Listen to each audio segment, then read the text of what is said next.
Vamos abrir as nossas Bíblias, carta de Paulo aos Efésios, capítulo 1. Vamos ler nessa abertura e considerar os dois primeiros versículos, versículos 1 e 2. Com a graça de Deus vai ser outra viagem que nós iremos fazer por mais um livro da Bíblia. Já fizemos em Tiago, já fizemos em Pedro e agora vamos considerar um pouco de Paulo. Vamos lá, carta aos Efésios, capítulo 1. Versículos 1 e 2.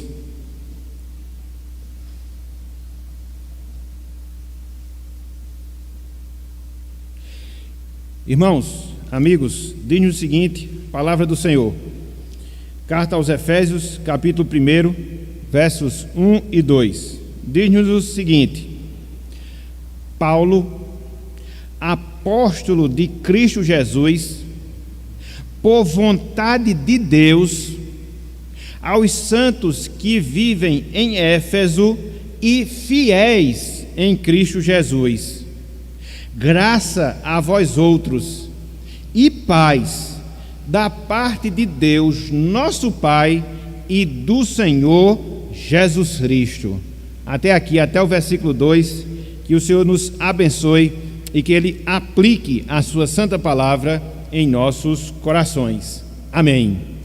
Meus irmãos, minhas irmãs, meus amigos, minhas amigas, há uma grande necessidade, há uma grande carência que marca, que caracteriza os cristãos atuais, ou seja, os cristãos de nossos dias.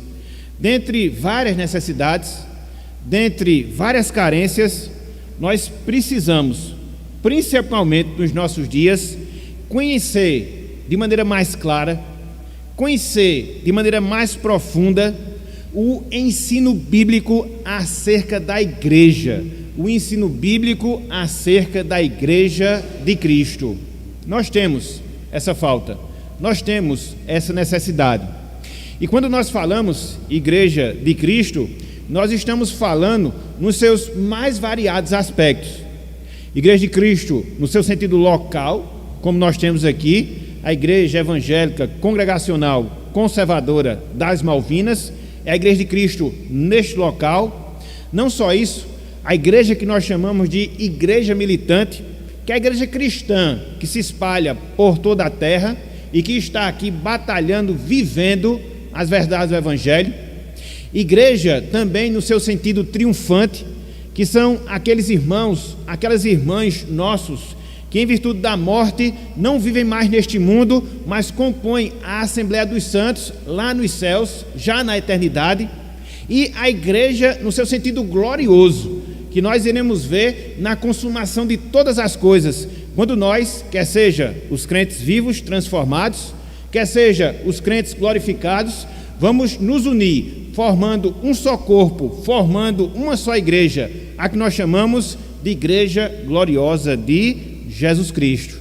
Precisamos considerar verdades relacionadas a todos esses aspectos no que diz respeito à igreja, e principalmente para nós, meus irmãos, e principalmente para nós, minhas irmãs, que vivenciamos, que estamos na nossa caminhada nesses dias tão difíceis, tão complicados, onde nós temos inúmeras dificuldades dentro não só da visão, mas também dentro do comportamento correto que nós devemos ter enquanto membros da Igreja de Cristo aqui na Terra. Conforme nós estamos vivenciando, estamos atravessando uma situação de pandemia, que traz as suas consequências, que traz o seu desenrolar, melhor dizendo, na nossa vida enquanto igreja. Tanto é que nós somos impedidos de estar adorando corporativamente, no seu sentido total. Tanto é que nós somos impedidos de realizar alguns trabalhos que visam o crescimento da igreja aqui na terra e inúmeras outras coisas que acontecem, que afetam diretamente o trabalho da igreja de Cristo aqui na terra. Mas se não bastasse a pandemia, tem as nossas ocupações, as nossas obrigações do dia a dia. E a gente sabe, o mundo moderno é um mundo um tanto quanto complexo, onde você tem atividades, compromissos, responsabilidades que tiram seu tempo, que tira sua energia, que deveriam ser aplicados, pelo menos em parte, no crescimento da Igreja de Cristo aqui na terra.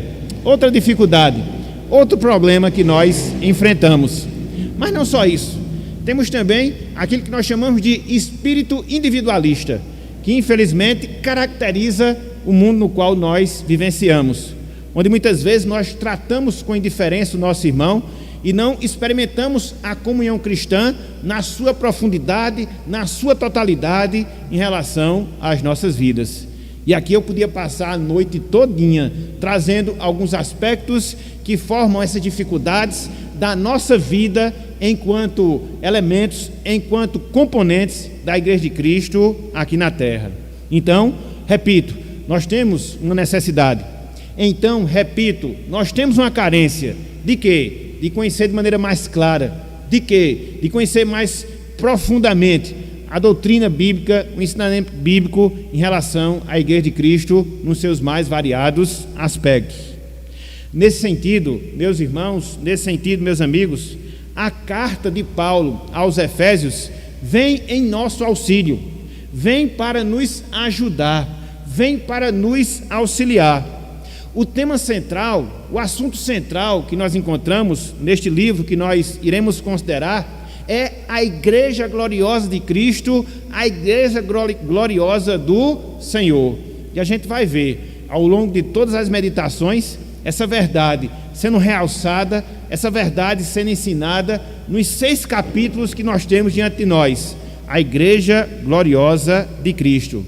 E é interessante porque para desenvolver esse tema, é interessante porque para desenvolver esse assunto, Paulo ele divide a sua epístola em 2 grandes blocos, em 2 grandes divisões. A primeira divisão, o primeiro bloco, vai do capítulo 1 até o capítulo número 3, e Paulo, nesse trecho, ele mostra as bênçãos decorrentes de nós fazermos parte da Igreja de Cristo, não no seu sentido local apenas, mas no seu sentido glorioso.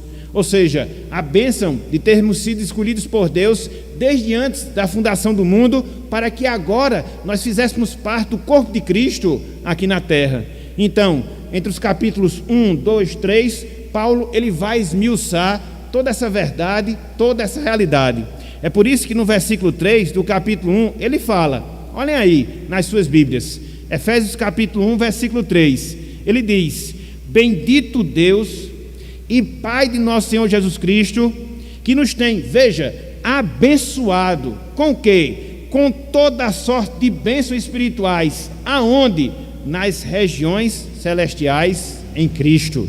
Então, se hoje nós fazemos parte da igreja, se hoje nós compomos a Igreja de Cristo aqui no seu sentido local, fazemos parte da Igreja de Cristo no seu sentido militante, foi porque desde toda a eternidade Deus nos abençoou com a bênção da salvação e nos introduziu na sua igreja. Louvado seja o nome do Senhor.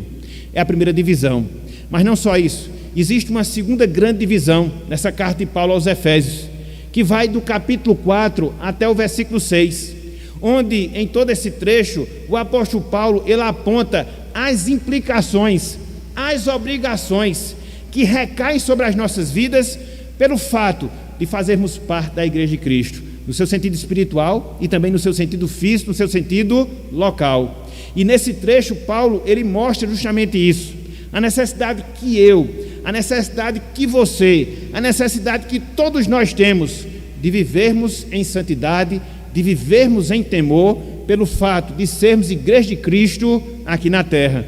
E de certa forma, a gente resume essa parte do ensino de Paulo lá no capítulo 4, versículo 1, quando ele nos diz o seguinte, vejam aí, Efésios capítulo 4, versículo número 1, ou versículo número 1, diz o seguinte: rogo-vos, pois eu, prisioneiros no Senhor, veja, que andeis de modo digno da vocação a que fostes chamados. Então, as implicações de pertencermos à Igreja de Cristo. Então, resumidamente, você encontra essas 2 grandes divisões. Resumidamente, você encontra esses 2 grandes blocos na carta aos Efésios. Capítulo 1 até o capítulo 3, as bênçãos por pertencermos à Igreja de Cristo. Capítulo 4 até o capítulo 6, as implicações de nós pertencermos à Igreja de Cristo. Por isso, meus irmãos, Por isso, meus amigos, nessa noite de hoje, a gente vai dar aqui como uma visão geral de toda essa carta, ou seja, a carta de Paulo aos Efésios.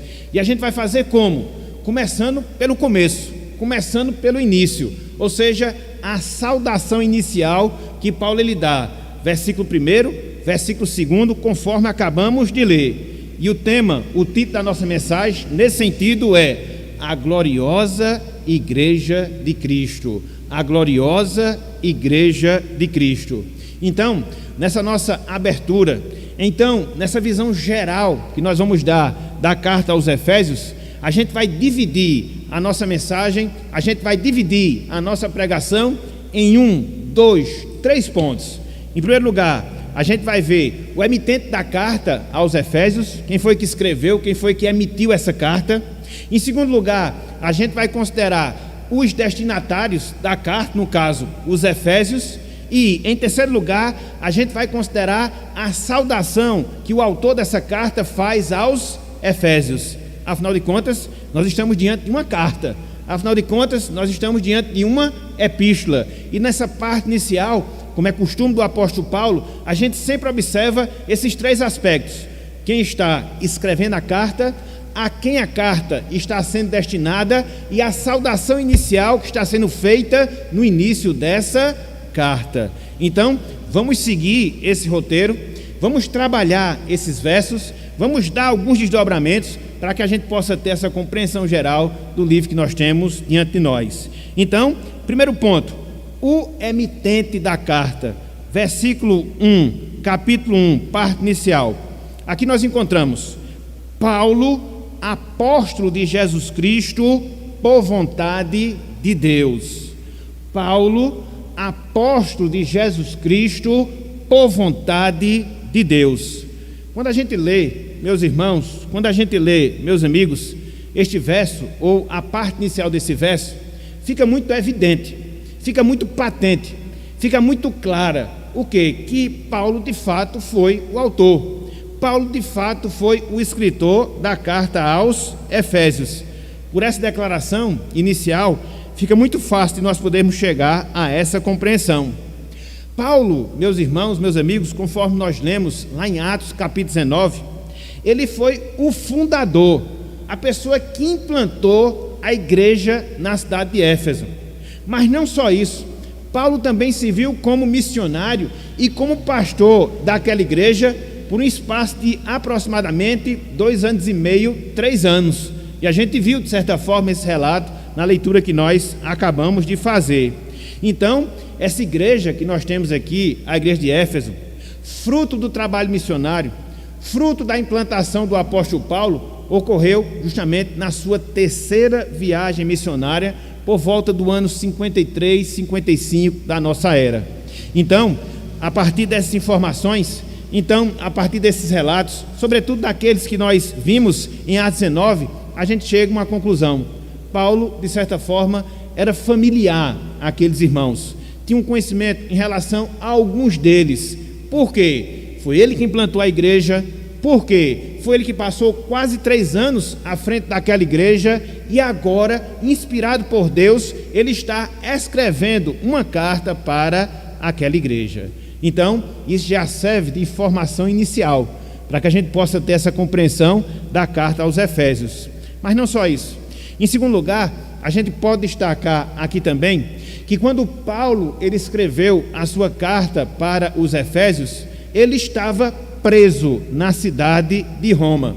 Tanto é que no capítulo 3, versículo 1, tanto é que no capítulo 4, versículo 1, tanto é que no capítulo 6, versículo 20, Paulo ele se apresenta como prisioneiro de Jesus Cristo. Em virtude dele ter anunciado a palavra, ele acabou sendo preso, levado cativo para a cidade de Roma e lá permaneceu por alguns anos. E foi dentro desse contexto, foi dentro dessa realidade que não só ele escreve essa carta aos Efésios, ele escreve também a carta de Colossenses, a carta aos Filipenses e também a carta para Filemon, a que nós chamamos de cartas da prisão. E aqui é interessante, porque não obstante o fato do apóstolo Paulo estar encarcerado, Não obstante o fato do apóstolo Paulo estar preso, ele não suspende as suas atividades, ele não paralisa o seu ministério. Ele estava impedido pessoalmente de fazer a obra do Senhor? Sim, estava. Mas mesmo em uma prisão, mesmo encarcerado, Deus o usa para escrever cartas, e através disso a gente tem quase que toda a doutrina do Novo Testamento, ou pelo menos boa parte da doutrina do Novo Testamento. Então, observem a providência de Deus, observem o agir de Deus. Muitas vezes em situações difíceis, muitas vezes em situações contrárias, Deus ele reverte o quadro, e daquela situação contrária ele abre uma porta para que o seu evangelho venha a ser propagado, para que a sua verdade venha a ser divulgada, e foi justamente isso que aconteceu com o apóstolo Paulo. E aí, quando nós nos voltamos para essa declaração inicial que Paulo faz, primeira parte do versículo 1, a gente observa pelo menos dois destaques que Paulo ele faz de si mesmo, que Paulo ele faz da sua própria pessoa. Em primeiro lugar, Paulo mostra que ele era apóstolo. Em primeiro lugar, Paulo mostra que ele era apóstolo. A palavra apóstolo, no seu sentido geral, a palavra apóstolo, no seu sentido generalizado, significa um enviado, significa alguém que é enviado para uma determinada missão. Essa palavra, ela foi aplicada, num sentido mais específico, aos discípulos que estiveram presentes com o Senhor, que o viram face a face e que o acompanharam ao longo do seu ministério. Diferentemente do que aconteceu com Paulo, que teve a visão de Cristo após a sua glorificação, mas que também passou por essa mesma experiência. Que experiência? Ter visto a Cristo face a face. A partir daquele instante, a partir daquele momento, ele foi designado, ele foi nomeado apóstolo, chamado para realizar a obra de Deus, para realizar a obra do Senhor aqui na terra. Tanto é, conforme nós vemos lá no relato de Atos 19, o apóstolo Paulo, enquanto esteve ali na cidade de Éfeso, como apóstolo que ele era, realizou coisas extraordinárias, realizou coisas fantásticas. Tanto é que os seus próprios objetos pessoais serviam para curar as pessoas das suas enfermidades. E por que isso se deu? E por que isso aconteceu? Simples, porque ele tinha autoridade apostólica, ele era um apóstolo, e era nessa condição que ele estava falando àqueles irmãos, na autoridade que Cristo ele lhe concedeu. Então, em primeiro lugar, o que é que nós observamos? Paulo falando, se auto-intitulando como de fato era um apóstolo. Em segundo lugar, que esse apostolado que ele desempenhava, que essa função de apóstolo que ele vivenciava, não foi por vontade própria sua, não foi por vontade própria do apóstolo Paulo, não, muito pelo contrário, mas conforme ele coloca nessa parte inicial do versículo 1, ele era apóstolo por vontade de Deus, ele era apóstolo por vontade do Senhor. Até porque quando a gente vê e analisa a vida regressa do apóstolo Paulo, ele era um perseguidor da igreja, ele era alguém que procurava prejudicar o crescimento da igreja. Contudo, Cristo interviu na sua vida, lhe apareceu, lhe humilhou, lhe salvou e lhe transformou em um apóstolo seu. Apóstolo por vontade de Deus, apóstolo por vontade do Senhor. Então, quando os efésios, eles recebem uma carta, como de fato eles receberam essa epístola aqui do apóstolo Paulo, na verdade, meus irmãos, na verdade, meus amigos, os efésios, eles estavam diante de um livro ou de um escrito divino, porque Paulo foi inspirado por Deus, na qualidade de apóstolo, por vontade do Senhor, para escrever aqueles irmãos, falar assim as suas verdades, revelar assim os seus mistérios, manifestar o seu evangelho, revelar o seu conhecimento, para que as pessoas pudessem aprender a verdade. Não só elas no passado, mas todos nós que somos cristãos até os nossos dias. E aqui, meus irmãos, e aqui, minhas irmãs, a gente observa uma aplicação, a gente observa um desafio que recai sobre todos nós. Que lição, que desafio? A necessidade que eu, você, todos nós temos que encarar a carta aos Efésios de maneira específica, não como escrito qualquer, mas também, mas acima de tudo, como escrito divino. Talvez seja algo fácil, talvez seja algo normal a gente falar isso, mas talvez não seja quando a gente vai observar as entrelinhas dessa implicação, porque quando a gente se depara com o conteúdo da carta aos Efésios, a gente vê determinadas coisas, sobretudo nos nossos dias, que procuram ser desfeitas por parte das pessoas e por alguns que se dizem cristãos. Por exemplo, quando a gente trabalha as instruções que Paulo dá à família, seja do homem amar a sua esposa como Cristo ama a sua igreja, seja da esposa se submeter ao seu marido como a igreja é submetida a Cristo, às vezes você consegue, às vezes você encontra pessoas tentando contextualizar essa verdade, pessoas tentando relativizar essa verdade e não enxergar essa verdade como de fato é verdade de Deus para todos nós, em todas as épocas, em todos os lugares, porque é a palavra do apóstolo de Deus, porque é a palavra do apóstolo autorizado por Deus para falar e falar a sua verdade. Então, que seja esse o primeiro pressuposto, quando a gente abre a carta aos Efésios, reconhecer como de fato é um livro divino, reconhecer como de fato é um livro escrito por um apóstolo autorizado por Deus, conforme a sua vontade, para nos instruir, para nos orientar e assim nos conduzir no caminho da verdade. É o desafio, irmãos e irmãs, que todos nós temos diante de um livro como esse. Então, em primeiro lugar, o que é que nós vemos? Então, em primeiro lugar, o que é que nós encontramos? O emitente da carta, aquele que escreveu a carta. Mas não só isso. Em segundo lugar, o que é que nós vemos aqui nesses primeiros 2 versículos? Os destinatários da carta. Para quem Paulo escreveu esse texto que nós temos diante de nós? Para quem Paulo escreveu essa epístola? Restante do versículo 1.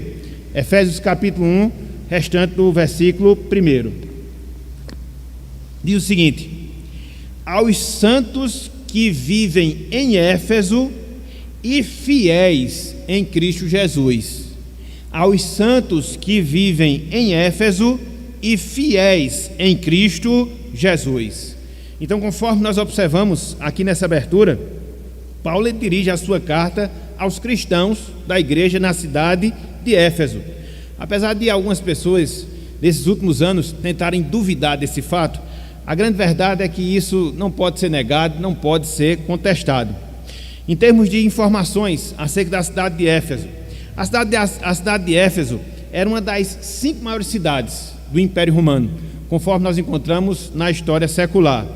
A cidade de Éfeso, ela tinha uma população de aproximadamente 250 mil pessoas, ou 250 mil habitantes. A cidade de Éfeso era chamada de porta de entrada para a Ásia Menor. Tanto é que a cidade de Éfeso, ela dividia a parte ocidental e a parte oriental de todo o Império Romano. Por isso a sua importância, por isso a sua primazia. Hoje, se nós pudéssemos situar, a cidade de Éfeso é localizada onde é a Turquia, o país da Turquia, guardado as devidas proporções. Então, geograficamente, a gente consegue ainda localizar essa cidade. E conforme nós temos aqui, meus irmãos, conforme nós temos aqui, meus amigos, Paulo se dirige àqueles irmãos de que forma? Paulo se dirige àqueles irmãos de que maneira? O texto é claro. Paulo chama de santos e fiéis. Santos e fiéis. Isso aponta para a grande transformação. Isso aponta para a grande mudança que Deus havia operado entre algumas pessoas que compunham aquela cidade e que estava ali formando aquela igreja, a igreja na cidade de Éfeso.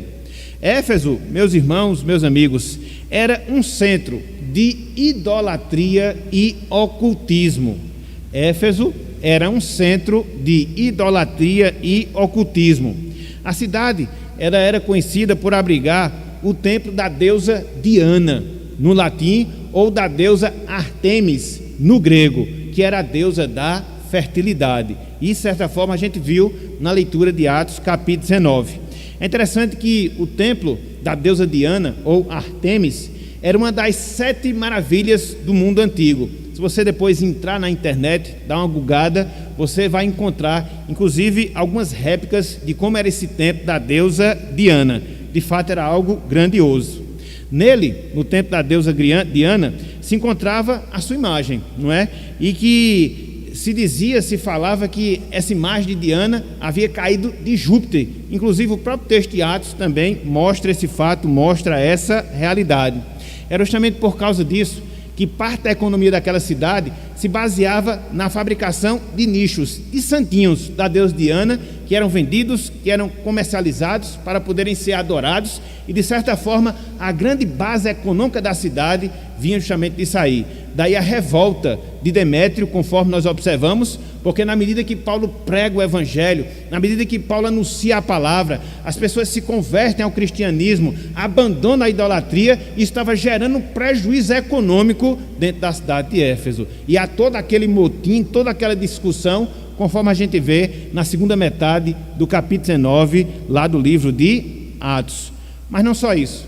Além da idolatria, a cidade de Éfeso era uma cidade caracterizada pelo ocultismo, a bruxaria, no seu sentido mais direto, no seu sentido mais específico.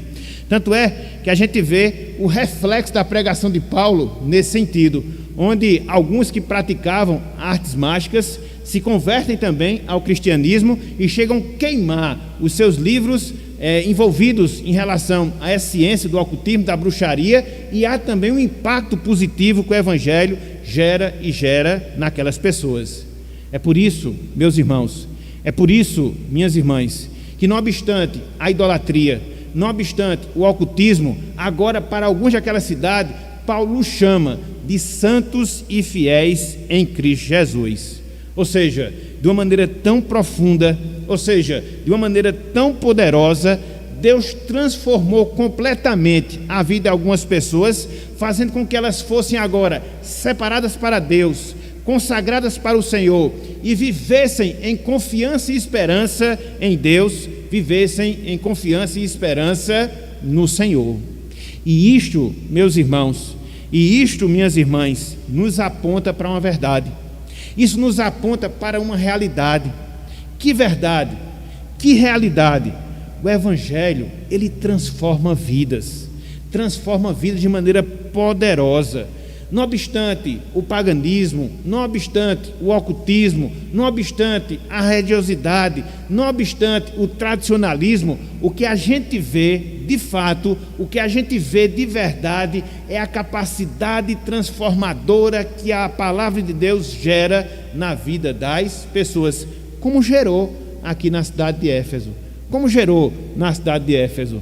Tanto é, conforme nós observamos no versículo 10, a cidade de Éfeso torna-se um centro de pregação, para que o evangelho ele fosse irradiado, ele fosse propagado por toda a Ásia, chegando na cidade de Herápolis, chegando na cidade de Laodiceia, chegando na cidade de Colossos, que eram cidades circunvizinhas, e o cristianismo ele se instala em toda aquela região. Tanto é que quando você vai ver as cartas posteriores, lá do Apocalipse, as 7 igrejas, todas elas compõem aquela região que nós chamamos de Ásia Menor. Daí a expansão do cristianismo, vencendo o paganismo, vencendo a idolatria, vencendo o ocultismo, vencendo o judaísmo. E por que isso acontece?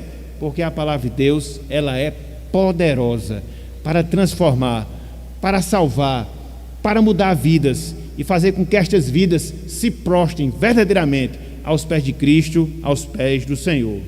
E aqui, meus irmãos, e aqui, minhas irmãs, nós temos uma outra grande aplicação, nós temos um outro grande desafio para as nossas vidas. Que desafio é? Que aplicação é? Simples, sejamos ousados, meus irmãos, sejamos ousadas, minhas irmãs, quando nós estivermos pregando o Evangelho, quando nós estivermos pregando a palavra do Senhor. Às vezes até nós nos dispomos, às vezes até nós desejamos pregar a palavra e até fazemos, mas infelizmente muitas vezes a gente faz como que pedindo desculpas por estar pregando o Evangelho. Não, meus irmãos, não, minhas irmãs, muito pelo contrário, a gente tem que pregar dentro dessa ousadia. O que nós temos diante de nós não é uma simples palavra. O que nós temos diante de nós não é uma simples verdade, mas conforme o apóstolo Paulo fala, lá em Romanos capítulo 1, versículo 16, nós temos perante nós o próprio poder de Deus que salva, que transforma vidas. E é dentro dessa perspectiva, é dentro dessa motivação, é dentro dessa visão que a gente deve abrir as nossas bocas para falar e falar do Evangelho. Por mais que nós vivamos dentro de uma situação pagã, por mais que nós vivamos dentro de uma situação carnal, por mais que nós vivamos dentro de uma situação em que as pessoas neguem veementemente a palavra, mas não há um coração tão duro que não possa ser amolecido, que não possa ser transformado pela palavra de Deus. Essa foi a perspectiva de Paulo quando se dirigiu à cidade de Éfeso. Não obstante a idolatria, não obstante o ocultismo, não obstante o mundanismo, ele implantou uma igreja ali. Fazendo o quê? Pregando o Evangelho. Fazendo o quê? Anunciando a simplicidade da salvação em Cristo Jesus. E aquilo ali transformou a Ásia Menor, fazendo com que o Evangelho ele se espalhasse para outras cidades e assim o nome de Cristo ele fosse honrado, glorificado entre aquelas pessoas. Então, não importa a quem nós estamos pregando o Evangelho, o que se fez, o que se faz, o pensamento que se tem, o que se não tem, o que a gente deve fazer, a perspectiva que a gente deve ter é que essa palavra, ela é poderosa. Literalmente falando, ela é a dinamite de Deus, que implode os corações duros, que implode os corações endurecidos, amolece-os para que eles possam se voltar para Deus, se voltar para o Senhor. Essa foi a realidade, meus irmãos. Essa foi a realidade, minhas irmãs, que aconteceu a muitos de nós, que também vivíamos mergulhados no pecado, que também vivíamos mergulhados na prostituição, que também estávamos apegados ao vício, mas Deus nos transformou. Por que Ele não pode transformar as demais pessoas? Por que Ele não pode produzir essa mudança nas demais pessoas? Cabe a mim, cabe a você, cabe a todos nós, termos essa crença, termos essa convicção e nos dispormos nas mãos de Deus, a exemplo que aconteceu com Paulo, para que assim nós divulguemos, proclamemos, anunciemos a sua palavra para transformar vidas, repito, seja elas quais forem. Então, em primeiro lugar, o que é que você encontra? Você encontra o emitente da carta, Paulo, o apóstolo, na sua autoridade. Em segundo lugar, o que é que nós observamos? Os destinatários da carta, os efésios, que deixaram o paganismo, deixaram o ocultismo e agora eles eram santos e fiéis em Cristo Jesus. Mas não só isso. Em terceiro lugar, a gente se depara com a saudação da carta, a saudação que Paulo faz aos efésios. E onde é que nós encontramos isso? Versículo 2. Acompanhe conosco. Carta de Paulo aos Efésios, capítulo 1, versículo 2. Diz o seguinte, a palavra de Deus, diz o seguinte, a palavra do Senhor: graça a vós outros e paz da parte de Deus nosso Pai e do Senhor Jesus Cristo. O que é que nós observamos aqui no versículo 2? O que é que nós observamos através dessas palavras? O desejo que havia em Paulo, no seu coração, que os irmãos fossem abençoados, no caso os irmãos de Éfeso, com as bênçãos espirituais, tanto da graça como também da paz do Senhor. Era esse o desejo, era essa a vontade, e na saudação Paulo faz isso, para que aqueles cristãos de Éfeso, eles experimentassem não só a graça, mas também a paz do Senhor. É interessante porque quando você olha boa parte das cartas escritas pelo apóstolo Paulo, ele sempre tem esse padrão de dar a saudação, e dentro dessa saudação ele sempre menciona a graça e a paz, a graça e a paz, a graça e a paz. Em diversas cartas você observa esse roteiro do apóstolo Paulo. Mas aí a gente pode se perguntar, mas aí a gente pode se indagar, mas por que será que ele desejava isso para aqueles cristãos? Por que será que isso é importante para nós? Porque todos nós, meus irmãos, todos nós, minhas irmãs, em certo grau, em certo sentido, nós temos necessidade tanto da graça como também da paz de Deus em relação às nossas vidas. Mas o que é a graça de Deus? O que é a sua paz? Vamos observar de maneira mais detalhada. Em primeiro lugar, a graça. Essa graça a qual Paulo ele faz menção, essa graça que Paulo deseja para os cristãos de Éfeso, literalmente falando, como todos nós sabemos, é o favor imerecido de Deus, é o favor imerecido do Senhor em relação às nossas vidas. De maneira mais específica, de maneira mais detalhada, é a bondade que Deus revela, é a bondade que Deus demonstra em relação a nós, nos concedendo aquilo que nós não merecemos. Literalmente falando, justamente é isso.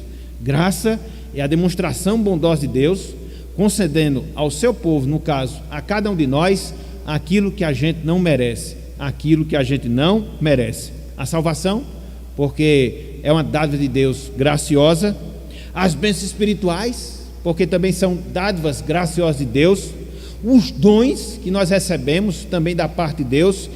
Tudo isso, meus irmãos, tudo isso, minhas irmãs, é graça, graça, graça que vem da parte do Senhor. Na verdade, meus irmãos, na verdade, minhas irmãs, tudo mesmo na vida cristã está relacionado à graça de Deus. Se hoje nós somos salvos, é por causa da graça. Se hoje nós temos alguma virtude espiritual, é por causa da graça. Se hoje nós somos capacitados para fazer alguma coisa, é por causa da graça. Então tudo da nossa vida, tudo mesmo está relacionado à graça de Deus. Era um exemplo prático, os irmãos aqui da igreja de Éfeso. Pessoas mundanas, pessoas idólatras, pessoas ligadas à bruxaria, mas por um ato de graça, de favor imerecido, Deus os salvou. E era essa mesma graça que aqueles irmãos careciam para que eles pudessem continuar vivendo a vida cristã dentro de uma sociedade mundanizada na qual eles viviam, na qual eles estavam ali se deparando com aquela realidade. Então, é por isso que Paulo deseja, em primeiro lugar, o quê? A graça. Mas não só isso. Paulo deseja também àqueles irmãos a paz. A paz aqui, irmãos e irmãs, é muito mais do que aquilo que a gente pensa, é muito mais do que aquilo que a gente pode imaginar. É o sentimento de equilíbrio, é o sentimento de segurança que nós temos, independente das circunstâncias, independente dos problemas, independente dos conflitos que a gente enfrenta em nossa vida. Via de regra, as pessoas têm uma visão muito equivocada da paz. Via de regra, elas limitam a sua compreensão de paz como se fosse a ausência de guerra. Isso no seu sentido mais humano. No sentido espiritual, não.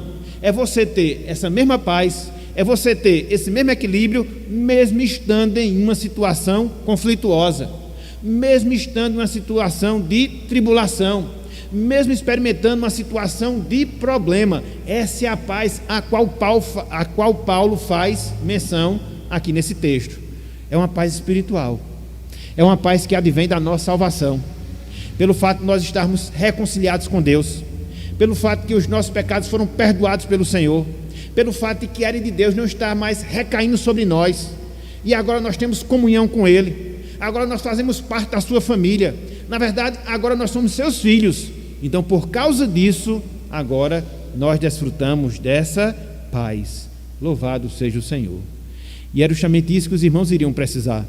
Conforme nós observamos lá em Atos 19, a perseguição que se insurge ali contra a igreja, aquilo ali ia ser uma característica, e somente a paz de Deus, somente a paz de Cristo, para poder capacitar aqueles irmãos a enfrentarem aquelas dificuldades, a enfrentarem aqueles problemas, e assim poderem permanecer fiéis no caminho de Deus, fiéis no caminho do Senhor. E aqui, meus irmãos, e aqui, minhas irmãs, a gente extrai uma outra verdade, a gente extrai um outro princípio para nós. Ou seja, todos nós que somos cristãos, todos nós que somos salvos, nós carecemos da graça e da paz de Deus em Cristo Jesus nas nossas vidas. Todos nós que somos crentes, todos nós que somos cristãos, nós carecemos da graça e da paz de Deus em Cristo em nossas vidas. Nós somos marcados, irmãos e irmãs, por imperfeições, nós somos marcados por incapacidades.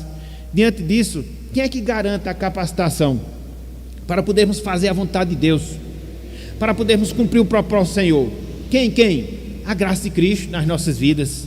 Não só isso, nós não conseguimos ao longo de toda a nossa vida, apresentar uma fiel fidelidade a Deus. Muitas vezes nós transgredimos, muitas vezes nós erramos, muitas vezes nós desfocamos o foco, ou tiramos a visão do foco correto. E quem é que nos assegura que, não obstante essa realidade, a gente vai ser abençoado? A graça de Deus, a graça de Deus, a graça de Deus. Vivemos num mundo onde as pessoas são hostis ao Evangelho, onde muitas vezes nós vamos ser perseguidos por causa da palavra. E diante desses momentos, diante dessas circunstâncias, o que é que Deus nos assegura? A sua paz. Percebem, meus irmãos? Percebem, minhas irmãs? Como nós carecemos dessa graça? Como nós carecemos dessa paz em relação às nossas vidas? A gente não agrada a Deus como nós deveríamos agradar. Mesmo assim nós somos abençoados por causa da sua graça. Deus nos concede bênçãos, dados espirituais, para que a gente possa seguir no seu caminho. É a sua graça.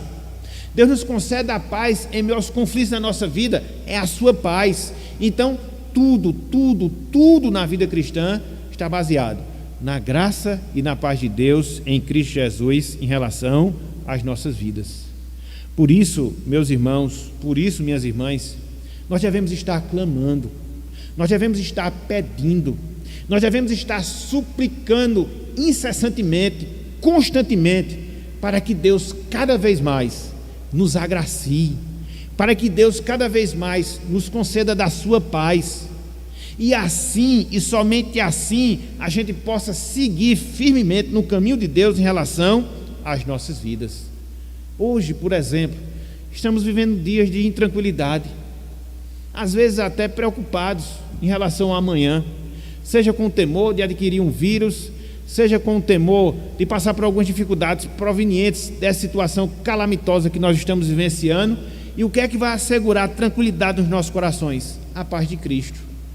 Vivemos num mundo hostil ao Evangelho, e quanto mais a gente se dispõe a fazer a vontade de Deus, quanto mais se dispõe a glorificar a Deus através da nossa vida, o que é que a gente recebe? Perseguição, perseguição, perseguição.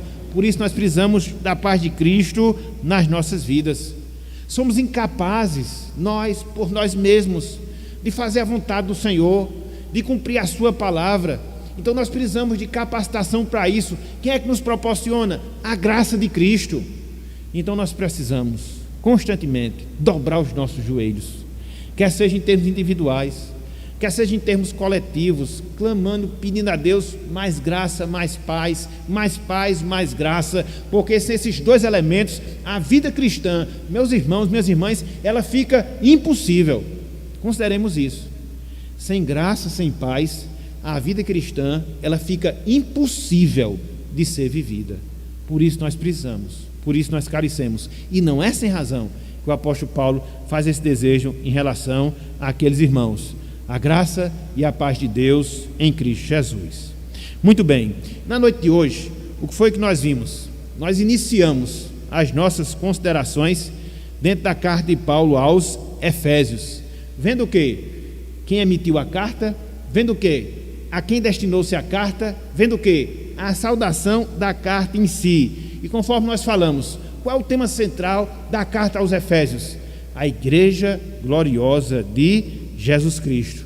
Uma igreja que foi predestinada desde toda a eternidade para a salvação. Uma igreja pela qual Cristo morreu na cruz do Calvário para produzir a sua redenção. Uma igreja que foi alcançada pelo Espírito Santo, recebendo dele a regeneração. Somos nós, meus irmãos. Somos nós, minhas irmãs. Deus operou dessas três maneiras em relação à nossa vida.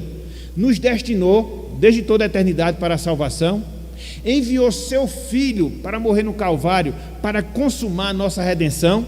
E aplicou essa salvação através da obra de regeneração do Espírito Santo. E agora, meus irmãos, e agora, minhas irmãs, o que é que nós devemos fazer? Devemos viver em santidade, devemos viver em temor, para que a nossa vida tenha como propósito, como de fato deve ser, a glória de Deus no nosso viver. E desta maneira, fazermos diferença nesse mundo perdido, nesse mundo caído, no qual nós vivemos. Louvado seja o Senhor por tudo isso. Nós fomos inseridos nesse plano, sem que nós merecêssemos. Foi a graça de Deus. Nós fomos inseridos nessa realidade, tão somente movido pelo amor de Deus em relação a cada um de nós, que nos viu em pecado que nos viu em transgressão, mas que mesmo assim se decidiu por nos salvar. Louvado seja o Senhor. E agora nós fazemos parte dessa igreja, e jamais nós seremos tirados dela, porque Deus nos colocou em Cristo Jesus. Então, quando nós olharmos para essa carta aos Efésios, que nós possamos estar com os nossos corações gratos, nós que já fazemos parte da sua igreja, nós que já fomos salvos em Cristo Jesus, e que essa gratidão, essa alegria nos impulsione, nos motive cada vez mais para viver para a glória e para o louvor do seu santo e excelso nome. Se porventura há entre aqueles que nos assistem, se porventura há entre aqueles que nos assistirão, aquelas pessoas que ainda não experimentam dessa salvação, aquelas pessoas que ainda não experimentam dessa dádiva, aquelas pessoas que não experimentam uma mudança radical em suas vidas, não são ainda santas, não são ainda fiéis em Cristo Jesus, aquelas pessoas que não experimentam da graça de Cristo, da paz de Deus, qual o conselho que nós lhes damos? Se volte para Cristo, se volte para o Redentor, reconheça os seus pecados, reconheça as suas transgressões, como os ocultistas que a gente observa aqui em Éfeso, de acordo com o registro de Atos 19, que se voltaram para Paulo, confessando os seus pecados, queimando os seus livros, que praticavam ali aquelas magias, produzindo uma salvação verdadeira, produzindo uma salvação genuína. Isso o Evangelho faz, meu amigo. Isso o Evangelho faz, minha amiga. Ele é poderoso para isso. Então, se você está ouvindo essa palavra, se você está escutando essa mensagem, e se a palavra tocou no seu coração, isso é uma prova incontestável do agir de Deus na sua vida. E o que é que você deve fazer a partir de agora? Quebrante-se diante de Deus, quebrante-se diante do Senhor, reconheça as suas transgressões, entregue a sua vida a Ele, confesse Cristo como Salvador. E hoje mesmo, é exemplo que aconteceu aos Efésios, e hoje mesmo, é exemplo que acontece com todos nós que somos salvos, que você seja um santo, um fiel em Cristo Jesus, para a glória de Deus. É por isso que nós anunciamos a palavra, é por isso que nós anunciamos o Evangelho. Portanto, meus irmãos, minhas irmãs, está aberta assim a nossa série de meditações na carta aos Efésios.